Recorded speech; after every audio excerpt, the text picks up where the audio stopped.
Many viewers or ex-viewers have shared their distaste for a good while now over the over-sexualization of children or childlike characters in anime.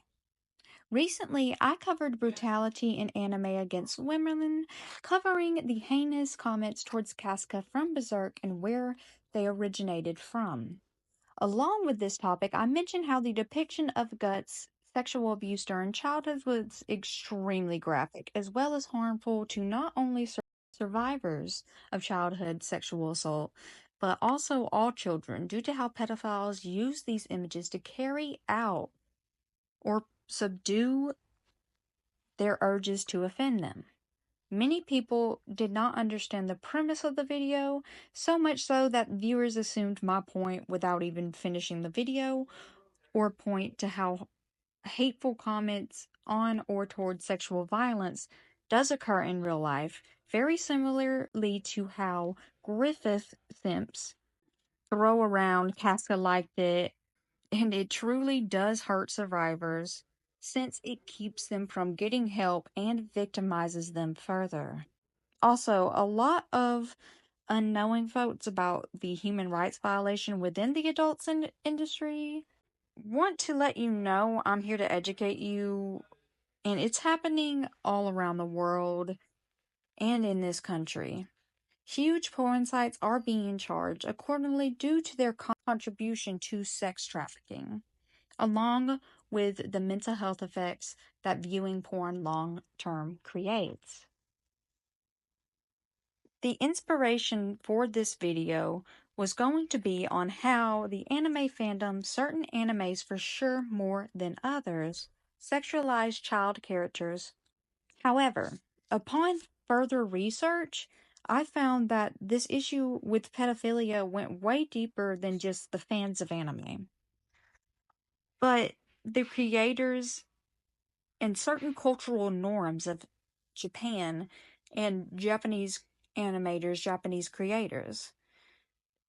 The fans are not innocent, however, but what I've learned upon reading both travelers' opinions and as well as locals of Japan, they report a major problem in sexualization of children, sexual violence, misogyny, and child exploitation and trafficking within the country. And I'm going to talk about that today and how these animators have actually fought against people who have asked them to stop sexualizing children in these animations. So this article by Skyler Paxton, Anime's hypersexualization of Japanese women, is coming to America, and this is from a Japanese woman's perspective. Skyler wrote, "There is no denying the positive impact anime has had in diversifying the celebration and acceptance of Japanese culture in the Western world. However, anime's journey in the States has also brought over a culture and behavior that has existed in Japan for a very long time: the hypersexualization of Japanese women and young girls. It might seem ridiculous that innocent cartoons can produce a harmful culture and bring it over to the States. However, it's important to understand the power and influence that storytelling has in framing how others are perceived. Anime is no different.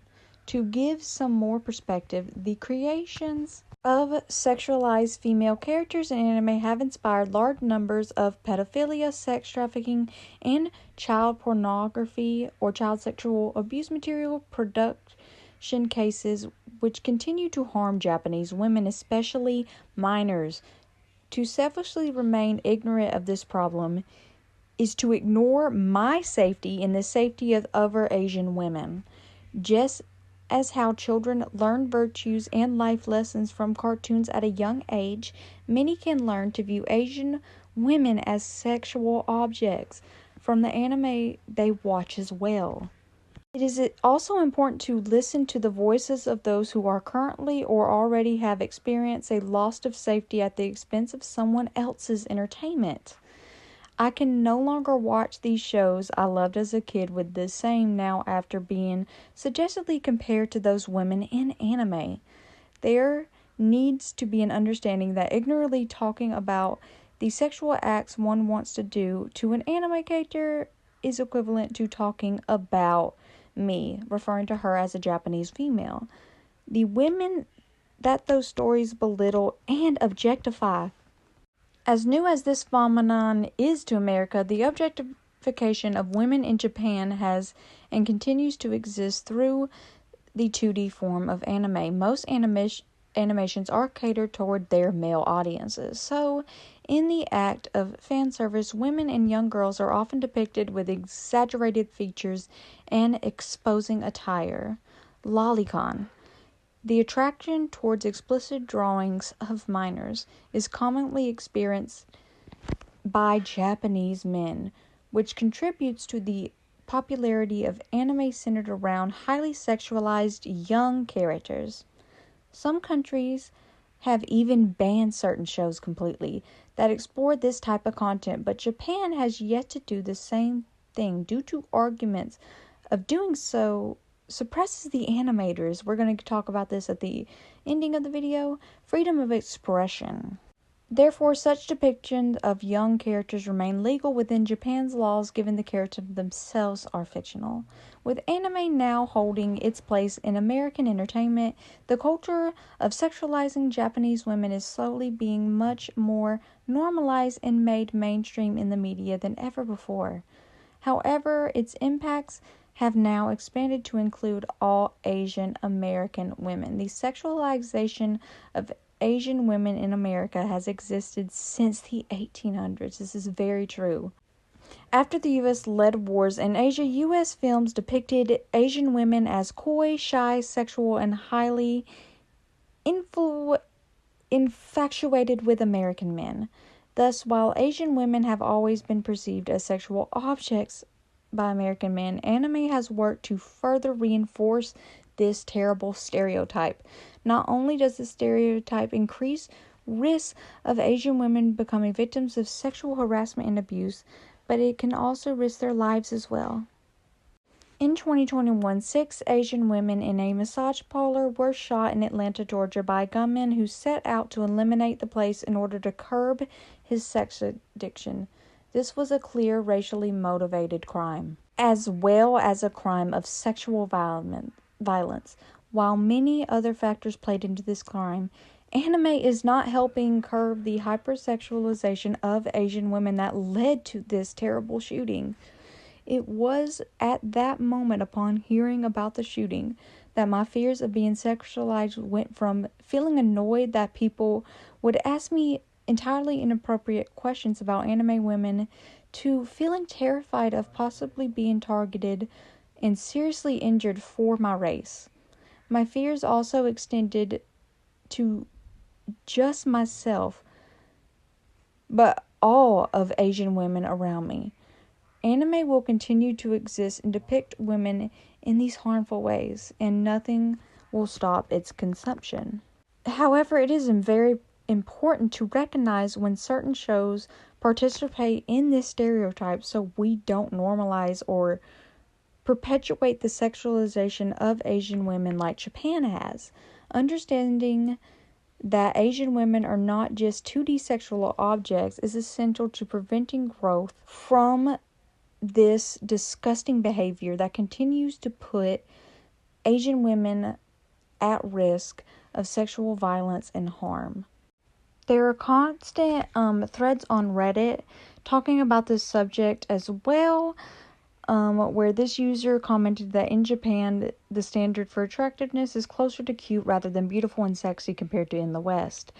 As one example, besides anime that has already been brought up in the thread, have you ever seen Japanese Idol compared to Korean idols? They're very innocent and young looking. There are junior idol groups who are 10 to 14-year-olds. When they have performances, half of these audiences are adult men.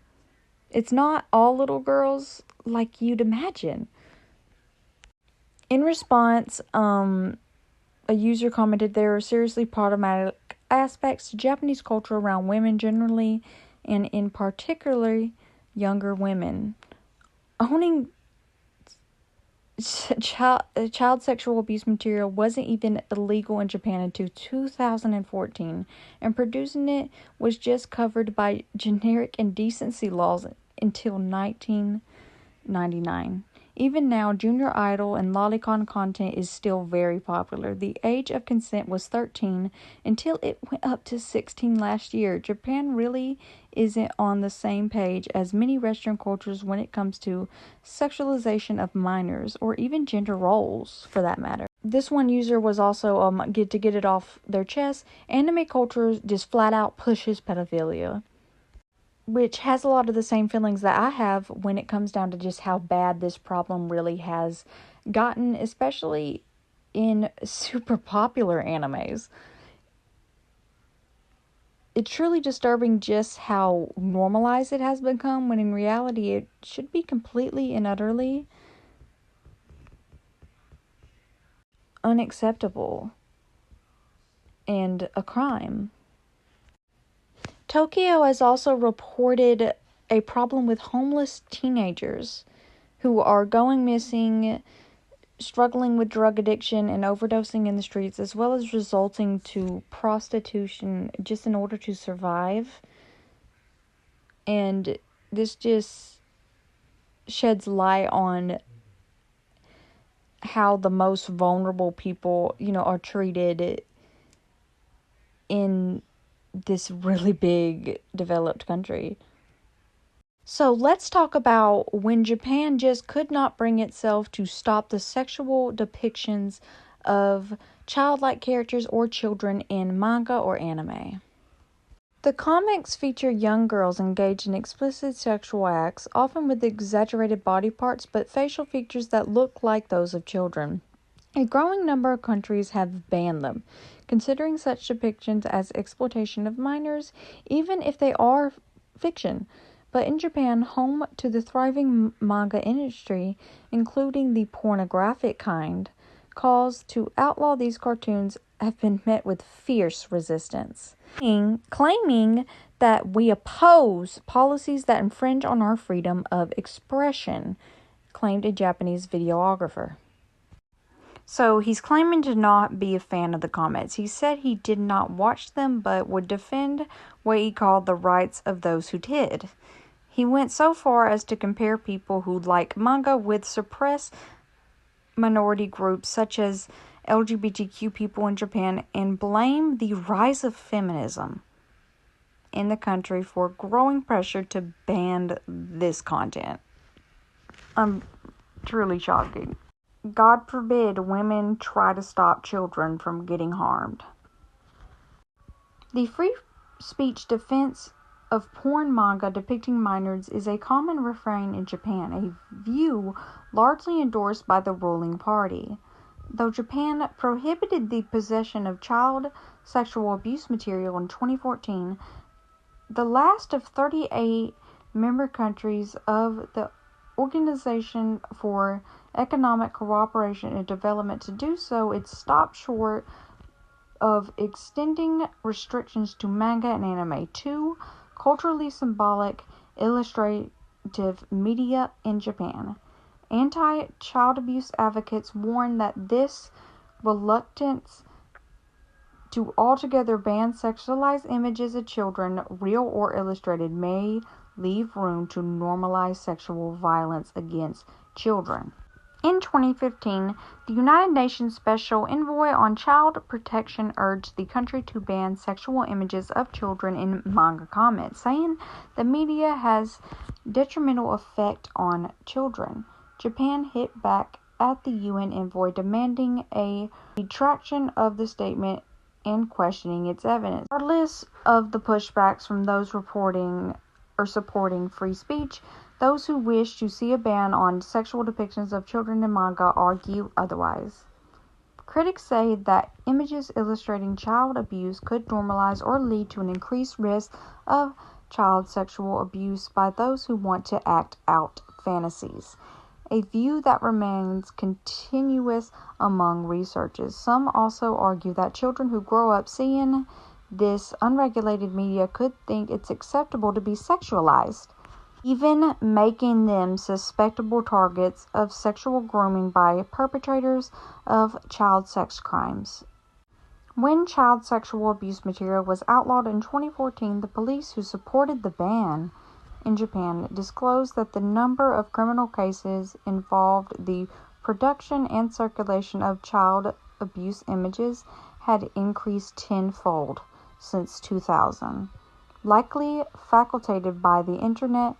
2 years earlier, the Tokyo city government introduced its own ban on the material, in an effect to curb what the then governor called an encouragement of pedophilia.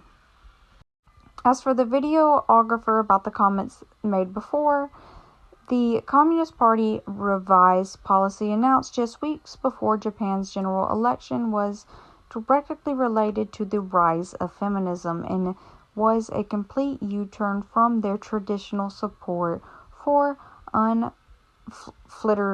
unfiltered free speech. It makes the party sound good if it's saying it'll eradicate child pornography, and this can attract support from women's rights groups. But to him, it sounds like they're changing the wind, because women do not want children to get hurt, as I mentioned before. Following Japan's general elections on November 1st, the Communist Party holds 10 out of the total 465 seats, down to 2 seats before the election. Manga was not a predominant campaign issue. Video game maker and writer Ayoko, even calling sexual depiction of children in illustrative media porn was fundamentally wrong. Thank you for this. The government decided that porn using children as models is illegal, but manga and anime, which uses fictional models, is legal?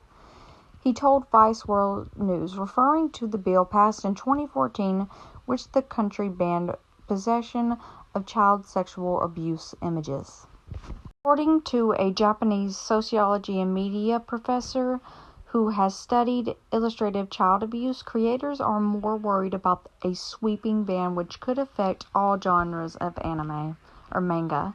Unlike the United States, where anime and manga may be marketed more towards teens, in Japan these medias are known to be more expressive both sexually and violently.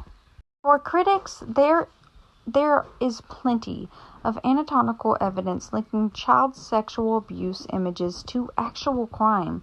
One of the most notorious examples of sexual depictions of children in manga increasing the risk of sex crimes is the anime-loving serial Okatana Killer, cannot pronounce the name, who gruesomely raped and murdered 4 young girls over the span of only 1 year.